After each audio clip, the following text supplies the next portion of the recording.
और इस वक्त की बड़ी खबर, अजय मिश्रा गृह मंत्रालय पहुंच गए हैं। जानकारी आप तक पहुंचा दें कि लखीमपुर मामले को लेकर सियासत जारी है और इस बीच केंद्रीय गृह राज्य मंत्री अजय मिश्रा अपने दफ्तर पहुंच गए हैं। न्यूज 18 के अमित पांडे की खबर है कि वो अमित शाह से मुलाकात कर सकते हैं, जिसमें वो उन्हें लखीमपुर खीरी की जो घटना है उसके बारे में पूरी जानकारी देंगे।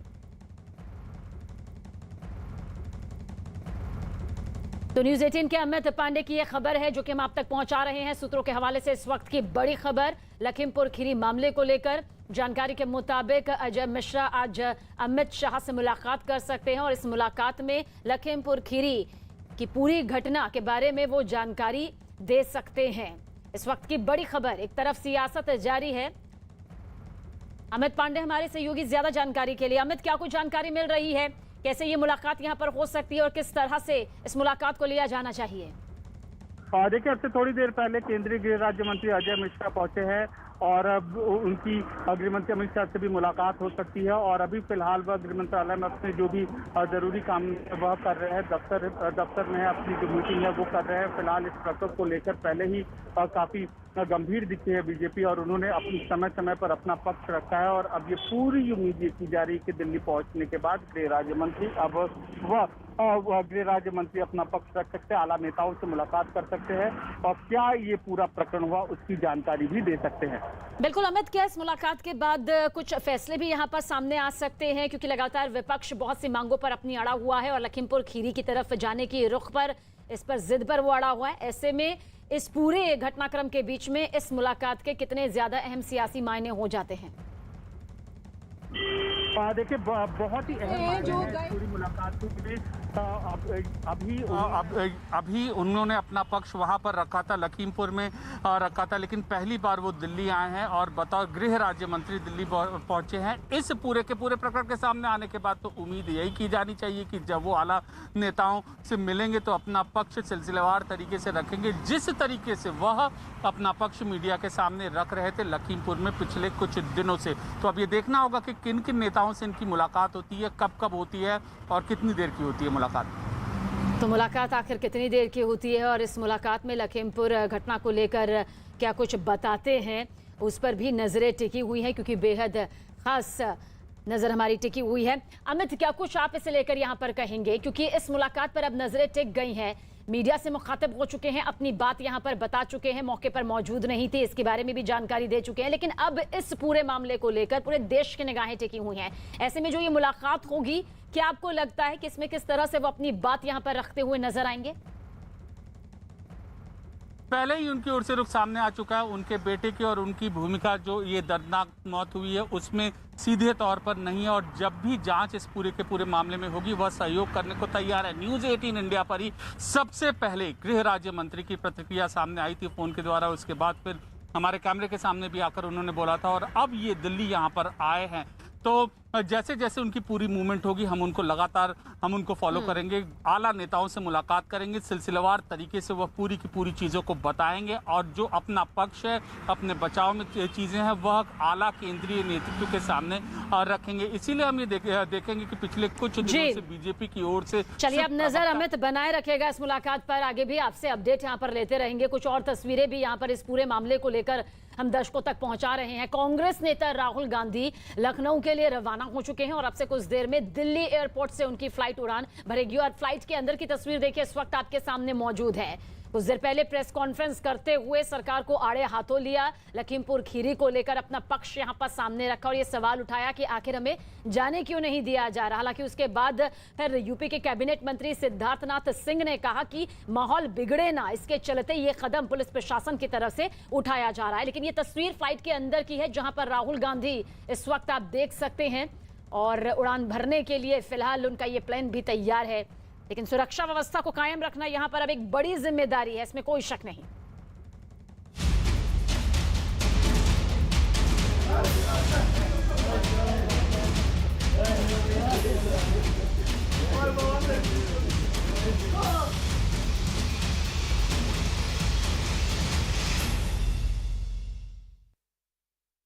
जम्मू कश्मीर में सुरक्षा बल की सख्ती से बौखलाए आतंकियों का जिक्र भी कर लेते हैं, क्योंकि आतंकी लगातार बेगुनाह लोगों को अपना निशाना बना रहे हैं और इसके तहत कायराना आतंकियों ने कई वारदातों को अंजाम भी दिया। महज एक दिन पहले 2 घंटे के अंदर जम्मू कश्मीर में 3 लोगों की जान ले ली गई, उनकी बेरहमी से हत्या कर दी गई।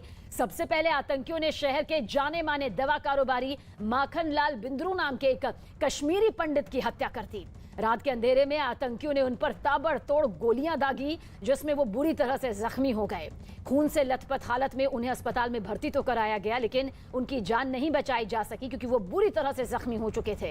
आतंकवादियों की इस कायराना करतूत के बाद पूरे इलाके में सुरक्षा कड़ी कर दी गई।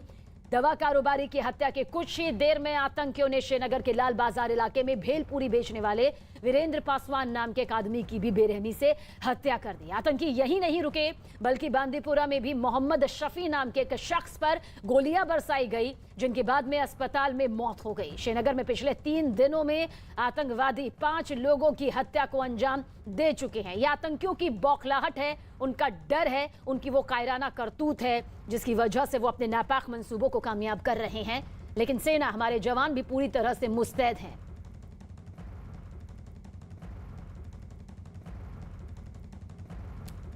उन्होंने कश्मीर की बहुत खिदमत की, सबको ये याद रखना चाहिए। हिंदू मुस्लिम सब की उन्होंने खिदमत मिलके की। 30 साल 40 साल एक ही जगह पे खड़े रहे। दवाइयों को कैसे अरेंज किया, जो शॉर्टेज थी कहीं नहीं मिलती थी वो एक वक्त। आज तो बहुत फार्मेसीज़ हैं जो बहुत लिमिटेड फार्मेसीज़ थी, और दवाई बाहर से स्पेशली इम्पोर्टेड दवाइयाँ मंगाना बहुत मुश्किल होता था। कैसे वो अरेंज करते थे मुझे पता है, और ये नहीं देखते थे कि पैसे कमाए या नहीं कमाए। तो हम यही कहते थे कि मैं काम करते करते मरना चाहता हूँ, बट हाँ दुख होता है, unfortunate, sudden, all of a sudden. He will never die. You can just kill the body. And I, being a Hindu, I have read Quran. And Quran says कि ये जो चोला है, ये शरीर का जो चोला है, ये तो बदल जाएगा, लेकिन जो इंसान का स्पिरिट है, उसका जज्बा है, वो कहीं नहीं जाएगा। Makhanlal Bindru will be alive in the spirit. And Mr. who shot my father dead while he was working, if you have the guts and courage, come in front and have a debate. Have a face-to-face debate with us. Then we'll see what you are. जब एक word भी बोलना नहीं आएगा ना, एह करके ऐसे बैठ जाओगे ना, तब समझ आएगा सिर्फ पत्थर ही मार सकते हो और पीछे से गोलियां ही चला सकते हो तुम लोग। क्या करोगे? एक शरीर उड़ा दिया ना तुमने। उस शरीर ने जिनको पैदा किया है ना, वो मैं हूँ। ये हूँ मैं, मेरे बाप की बेटी। आजा सामने। और हमारे सहयोगी रिफत इस पर हमारे साथ मौजूद है। रिफत, यही कहा जा सकता है कि आतंकियों ने इस कायराना करतूतों को अंजाम तो दिया है, लेकिन ये उनकी वो बौखलाहट है, वो डर, वो दहशत आतंकियों का है, क्योंकि वो जानते हैं कि पिछले काफी वक्त से हमारे जवानों की मुस्तैदी के चलते उनके कितने बड़े बड़े आतंकी वारदातों पर पानी फिर गया, कितनी बड़ी तादाद में उनके हथियार, गोला बारूद ये बरामद हुए। ड्रोन के जरिए जो आतंकी वारदात को अंजाम देने की वो नजर रख रहे थे, उस पर भी पानी फेर दिया गया। यही बौखलाहट उन्हें इन कायराना करतूतों के लिए मजबूर करती है। देखिए, लगातार जब से कल से हत्या हुई और लगातार अलग अलग तरीके के लोग जो हैं मुख्तलिफ कम्युनिटीज़ से उनके घर जा रहे हैं, ताज़ियत कर रहे हैं। और फारूक अब्दुल्ला भी उनके घर पहुंचे और जिस तरीके से उसकी बेटी ने कहा कि वो चुनौती दे रही थी उन लोगों को जिन्होंने हत्या की है, और साथ ही इनके बेटे ने कहा कि ये लोगों की खिदमत कर रहे थे। मुख्तलिफ एरियाज़ से जो है अद्वियात लाने पड़ते थे इनको, देश के अलग अलग एरियाज़ से पेशेंट्स के लिए, और अवेलेबिलिटी रखते थे हर चीज़ की। तो काफ़ी लोगों ने कंडम किया है इस हत्या को। उसमें उमर अब्दुल्ला भी हैं, फारूक अब्दुल्ला, महबूबा मुफ्ती और भी जितने लोग हैं। अभी उनके घर जो है, जैसे मैंने कहा कि फारूक अब्दुल्ला गए और उन्होंने ताज़ियत की, और लगातार इस तरीके की प्रक्रिया सामने आ रही है और हर कोई कंडम करता है इस किलिंग को। चलिए, आप हमारे साथ बने रहिए रिफत, और भी जानकारी आपसे आगे लेंगे। और इस दौरान कश्मीरी पंडित माखनलाल और बिहार के रहने वाले वीरेंद्र पासवान की बेरहमी से हत्या करने के बाद आतंकियों ने बांदीपुरा इलाके में मोहम्मद शफी पर भी ताबड़तोड़ फायरिंग कर दी। शफी को सीने और पेट में कई गोलियां लगी। फौरन उन्हें अस्पताल तो ले जाया गया, लेकिन वहां उनकी जान नहीं बचाई जा सकी। उनकी मौत के बाद घर वालों का रो रो कर बुरा हाल है। रिफत हमारे साथ मौजूद है। रिफत, कोई शक नहीं कि मातम पसरा हुआ है जिन लोगों ने अपनों को खोया, लेकिन जज्बा भी यहाँ पर सामने आता है कि हम आतंक और आतंकियों के सामने घुटने नहीं टेकेंगे, क्योंकि आप एक शरीर तो खत्म कर सकते हो लेकिन वो जज्बा खत्म नहीं कर सकते जो हमेशा अपने देश के साथ खड़ा है। देखिए, जिस तरीके से लगातार टारगेट किलिंग्स हैं, एक बड़ा कंसर्न है और सिक्योरिटी फोर्सेस के लिए भी बड़ा कंसर्न है कि टारगेट किलिंग की जा रही है। और हमने देखा कि ये 3 महीने से लगातार ये सिलसिला चल रहा है। पूर्व डीजीपी एसपी वैद्य जी इस वक्त हमारे साथ मौजूद हैं। आपको रोकना चाहूंगी रिफत। डीजीपी साहब, आपसे यही जानना चाहते हैं, पिछले जिस तरह से कुछ वक्त में आतंकी कई वारदातों को अंजाम दे रहे हैं, ये उस बौखलाहट का नतीजा है जिसमें उनके कई टॉप के कमांडर्स अब तक मारे जा चुके हैं, बड़ी तादाद में जो हथियार, गोला बारूद और उनके आतंकी मंसूबों पर आप सभी ने पानी फेरा है, हमारे जवानों के जज्बे ने पानी फेरा है, यही बौखलाहट है? जी बिल्कुल वही बुखलाहट है। वो हमारी सिक्योरिटी फोर्सेस को फेस करने की हिम्मत नहीं रख पाते हैं। उनकी हालत आप जानते हैं, उनके टॉप कमांडर जितनी लीडरशिप है वो एलिमिनेट हो चुकी है और उनकी हालत काफी खस्ता है और इसीलिए सॉफ्ट टारगेट्स ढूंढते हैं, क्योंकि जैसे ये बिंद्रू जो मेडिकल शॉप का फेमस एक माइनॉरिटी कम्युनिटी का मेडिकल शॉप था पूरे कश्मीर में, इवन पीक ऑफ मिलिटेंसी में ये नहीं बाहर कश्मीर से पलायन नहीं किया था, तो इसको हर कश्मीर का आदमी पसंद करता था, क्योंकि अगर ऑथेंटिक मेडिसिन चाहिए तो इसकी दुकान से मिलती थी। तो इसको टारगेट करके ये एक इनसिक्योरिटी का जो माइनॉरिटीज हैं उनमें भय पैदा करना चाहते हैं। जो एजेंडा है आईएसआई का और जो हार्ड लाइनर्स हैं वो नहीं चाहते हैं कि कश्मीरी पंडित और माइनॉरिटी कम्युनिटी वहाँ सेटल हो, और उनका एजेंडा है कि इसको कश्मीर में उनका पलायन करवाया जाए। इसी नीयत से ये कर रहे हैं, क्योंकि ये सॉफ्ट टारगेट है। वहाँ उनको मारना कोई बहुत बड़ी बात नहीं है, वो दुकान में बैठे हैं, आप जाएं और गोली मार दें। तो ये लेकिन सिक्योरिटी फोर्सेस अपने काम में जारी रहेंगे और वो इससे उनको कोई फर्क नहीं पड़ेगा। बिल्कुल। एसपी वैद्य जी, आप पूर्व डीजीपी रह चुके हैं, बखूबी इस बात को समझते हैं कि आतंकी किस तरह से अपने नापाक मंसूबों को कामयाब करने के लिए बुजदिली जो है वो लगातार करते यहाँ पर रहते हैं। अब त्योहारों का वक्त भी पास में आ रहा है, ऐसे में आतंकी वारदातें भी यहाँ पर बढ़ जाती हैं। कितनी और ज्यादा मुस्तैदी और इनके एक एक कदम पर नजर रखने की अब आपको जरूरत नजर आती है। हालांकि हमारे जो जवान हैं वो हर वक्त अपनी पैनी नजर रखते हैं, लेकिन क्योंकि अब त्योहारों का भी माहौल है और जिस तरह से उनके मंसूबे लगातार नाकामयाब हो रहे हैं, इसके मद्देनजर आपको लगता है और कोई एक बड़ी रणनीति जो है वो बनाई जा रही है? हाँ बिल्कुल, आगे त्योहार आ रहे हैं और मुझे पूरा विश्वास है जो इस वक्त हमारी पुलिस और सिक्योरिटी फोर्सेस वहाँ काम कर रही हैं वो अपनी रणनीति को तैयार करेंगे और इसको कैसे काउंटर किया जाएगा, इसमें पूरी तरह से इन पर जो लोग इसमें इन्वॉल्व होंगे उनको नहीं छोड़ा जाएगा, ये मैं आपको पूरा भरोसा देता हूं। और आप आने वाले दिनों देखेंगे बहुत जल्दी ये लोग जो इसमें इन्वॉल्व है वो मारे जाएंगे।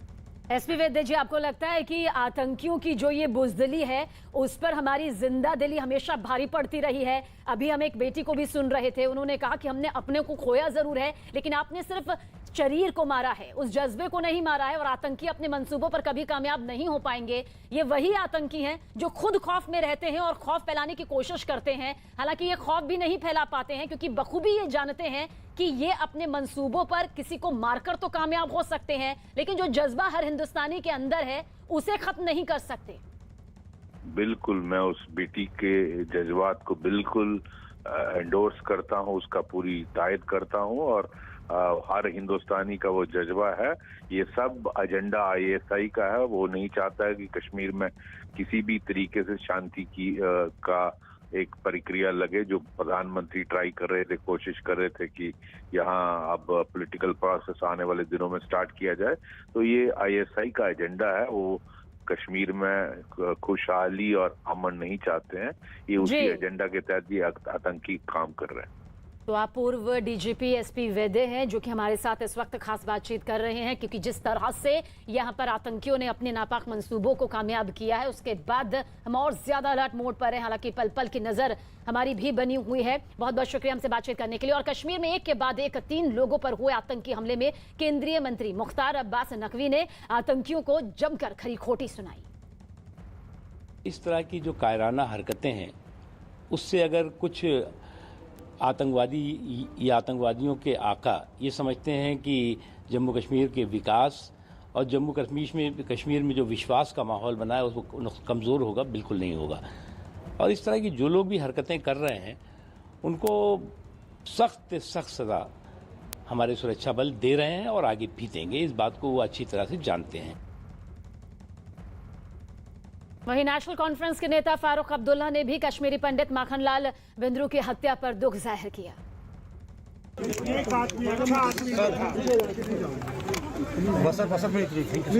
दुनिया में छोड़ गया है, उसको हमारे शैतानों ने उसे मार डाला है। और हमारे सहयोगी रिफत लगातार हमारे साथ इस खबर पर बने हुए हैं। रिफत, हमने वो तमाम रिएक्शंस भी यहाँ पर दिखाए। अभी कुछ देर पहले पूर्व डीजीपी भी हमारे साथ जुड़े हुए थे, वैद्य साहब। इतना कहा जा सकता है कि ये मामला ऐसा है जिसे राजनीतिक रंग नहीं देना चाहिए, बल्कि जरूरी है हर आतंकी की उस कायराना हरकत का जवाब देना जिसे मिलकर ही दिया जा सकता है, यूं बिखर कर या तितर बितर होकर नहीं, क्योंकि घाटी में अमन शांति बनाए रखना ये सबसे ज्यादा जरूरी है। अभी देखिए, जैसे मैंने कहा कि एक बड़ी चुनौती है। हालांकि मैंने पूछना चाहा था डीजी साहब से, जैसे मुझे मौका नहीं मिला क्योंकि वो यहाँ पे डीजी थे, लेकिन हमने देखा कि पिछले 3 महीने से टारगेट किलिंग्स ज़्यादा हो रही है। एक स्पेसिफिक टारगेट बनाया जाता है, उसको मार दिया जाता है, चाहे वो पॉलिटिशियन हो, चाहे वो पुलिस वाला हो, चाहे वो बीजेपी का कारकुन हो, या इस तरीके की किलिंग्स जो हो रही हैं। आखिर क्या वजह है, किस तरीके से इसको रोका जाए, ये सुरक्षा बलों के लिए ज़रूर एक चिंता है, खासतौर से पुलिस। हालांकि पुलिस मामले की बाद में इन्वेस्टिगेशन करती है, लेकिन ये किलिंग्स का सिलसिला अभी नहीं रुका। ये एक बहुत चुनौती है और सुरक्षा बलों ने अभी इस तरीके से कोई साफ रणनीति नहीं बताई कि किस तरीके से वो टारगेट किलिंग्स को रोक सकते हैं। और अगर किसी को थ्रेट है, क्या उनके पास पहले इनपुट्स होते हैं कि इसकी हत्या हो सकती है, तो उसको मजीद सिक्योरिटी दी जाएगी, तो कहीं ना कहीं उसको स्ट्रेंथन करने की जरूरत है, तब जाके इस तरीके की किलिंग्स रुक सकती हैं। आप हमारे साथ बने रहिए रिफत, क्योंकि एक ऐसा मुद्दा जो कि आतंकियों से जुड़ा हुआ है और जिस पर राजनीति नहीं होनी चाहिए, बल्कि वो एकजुटता नजर आनी चाहिए, क्योंकि टारगेट किलिंग यहां पर आतंकियों के जरिए नजर आ रही है। और श्रीनगर में कश्मीरी पंडित माखनलाल बिंद्रू की हत्या के विरोध में शिवसेना के कार्यकर्ताओं ने जम्मू में सड़क पर पाकिस्तान के खिलाफ प्रदर्शन किया। तस्वीर देखिए इस वक्त आपके सामने है, ये 2 तस्वीरें। इस दौरान प्रदर्शन में शामिल लोग शिवसेना के कार्यकर्ताओं ने पाकिस्तान के खिलाफ नारेबाजी भी की। शिवसेना की तरफ से डोगरा फ्रंट के कार्यकर्ताओं ने भी सड़क पर उतरकर पाकिस्तान के खिलाफ प्रदर्शन और नारेबाजी यहां पर की है, क्योंकि घाटी में बेगुनाहों का खून ये बुज़दिल आतंकी बहा रहे हैं। 2 घंटे में 3 नागरिकों को मौत के घाट उतार दिया गया। खुद खौफ में हैं और खौफ फैलाने की ये कोशिश कर रहे हैं। हालांकि किसी के अंदर ये खौफ इसलिए पैदा नहीं होता क्योंकि जाहिर सी बात है हमारे जवान हर वक्त मुस्तैद रहते हैं और अब तक कई टॉप के कमांडर्स जो है आतंकियों के, उनका सफाया किया जा चुका है।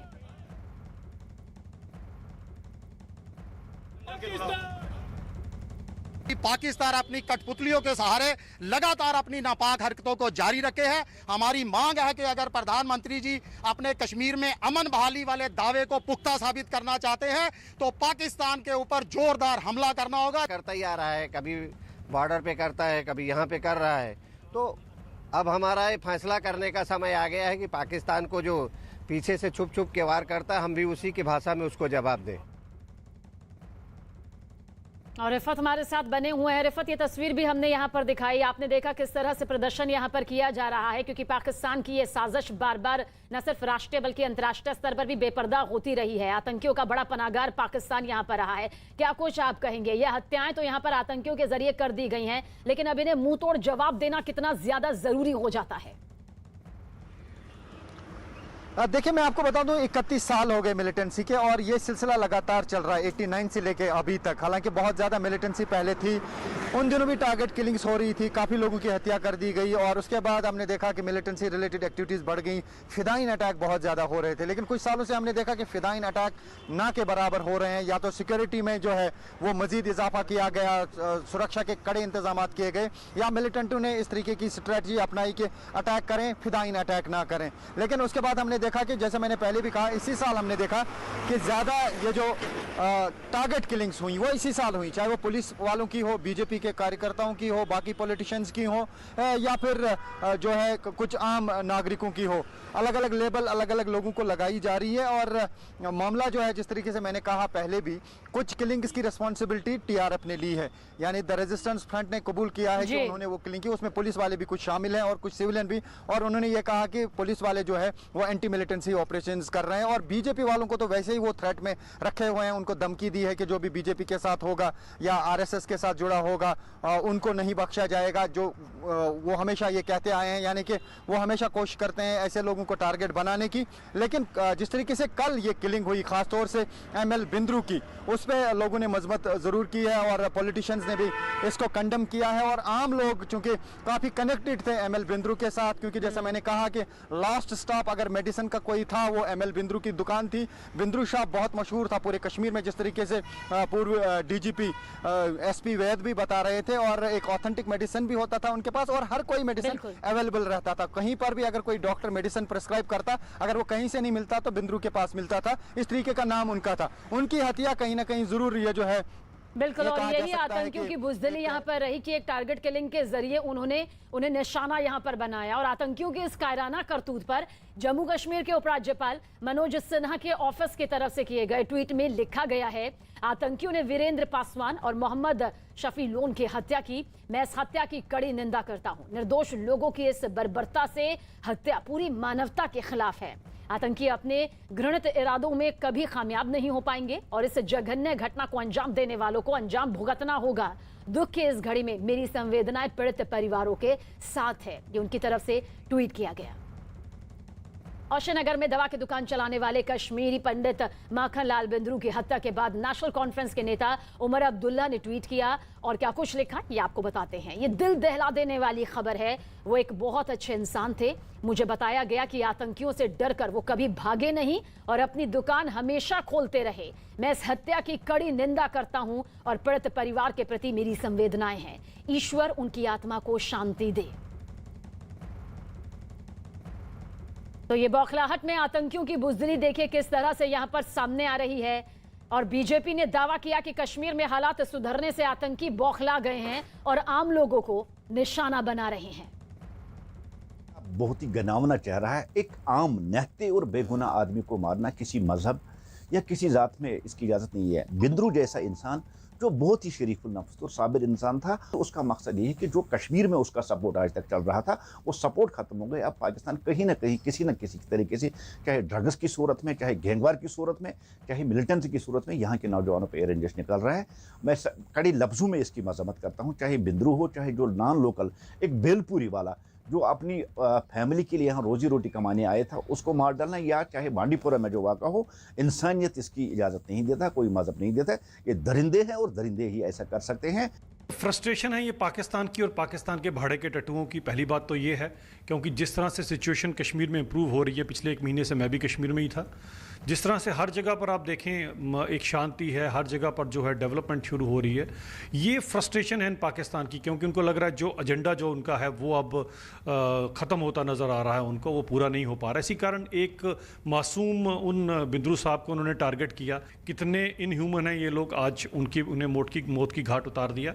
लेकिन एक चीज़ मैं आपको श्योर कर सकता हूँ अपनी तरफ से कि बहुत जल्दी एक गोली इनके सीने में भी उतार दी जाएगी और ये बदला लिया जाएगा। रिफत, क्या कुछ आप कहेंगे? टारगेट किलिंग के जरिए आतंकी अपनी बुज़दिली हरकतों को अंजाम तो यहां पर दे रहे हैं, लेकिन क्या ये वाकई वो बौखलाहट नजर आती है? क्योंकि पिछले कुछ वक्त से घाटी में जिस तरह से अमन चैन शांति बरकरार रही, जिस तरह से आतंकियों के मंसूबों पर पानी फिरता रहे, वही बौखलाहट है जो चाहते हैं आतंकी एक बार फिर से वही दहशत, वही खौफ यहां पर बसे। देखिए मैं बताऊं, अगर ओवरऑल में सिचुएशन आपको बताऊं, 89 से लेकर आज तक काफ़ी सारी हत्याएं हुई, कई हत्याओं की रिस्पॉन्सिबिलिटी मिलिटेंट संगठनों ने ली और कई रिस्पॉन्सिबिलिटी जो है किलिंग्स की किसी ने नहीं ली। अननोन गनमैन होके जो है एक बड़ा ये जो है मशहूर वर्ड यहाँ पे है, जब भी कोई लिखना कोई चीज़ होती है, अननोन गनमैन यानी नामालूम बंदूक बरदार। आखिर ये नामालूम बंदूक बरदार कौन है, ये हर कोई जानना चाहता है। क्यों ये किलिंग्स हो रही हैं, हर कोई जानना चाहता है। और ख़ास तौर से जैसा मैंने कहा कि पॉलिटिकल वर्कर्स हों, पुलिस के लोग हों, वो तो पहले ही और ख़ास तौर से बीजेपी के लोग हों, वो पहले ही निशाने पे हैं और मिलिटेंटों ने साफ धमकी दी है उनको, और उन पुलिस वालों को धमकी दी है जो एंटी मिलिटेंसी ऑपरेशंस में हिस्सा लेते हैं। जिस तरीके से आईजीपी ने भी लास्ट टाइम कहा कि पुलिस वाले जो है एंटी मिलिटेंसी ऑपरेशंस कर रहे हैं, इसी वजह से मिलिटेंट उनको निशाना बना रहे हैं। लेकिन कुछ किलिंग्स जो है सिविलियंस की भी हो रही है, जिनकी कोई ऐसी बज़ाहिर दिखता नहीं कोई खता है, उनकी वजूहात क्या है, उनको क्यों मारा जाता है, तो उनको अननोन गनमैन यानी नामालूम बंदूक बरदारों के खाते में डाला जाता है। तो यह सिलसिला 89 से चालू है। जैसा मैंने कहा, सुरक्षा बलों को या पुलिस को अब ऐसे इकदाम करने होंगे ताकि उनको पास अगर कोई इनपुट्स ऐसे हैं जो लोग मिलिटेंट के निशाने पे हैं, उनको कैसे सिक्योरिटी दी जाए ताकि वो निशाने पे ना रहें, तो वो शायद उस सिलसिले में बात करने की जरूरत है या उस पे काम करने की जरूरत है। बिल्कुल, आप नजर बनाए रखिएगा, अपडेट आपसे आगे भी लेते रहेंगे। और आगे अखाड़ा देखिए मेरे सहयोगी आनंद के साथ।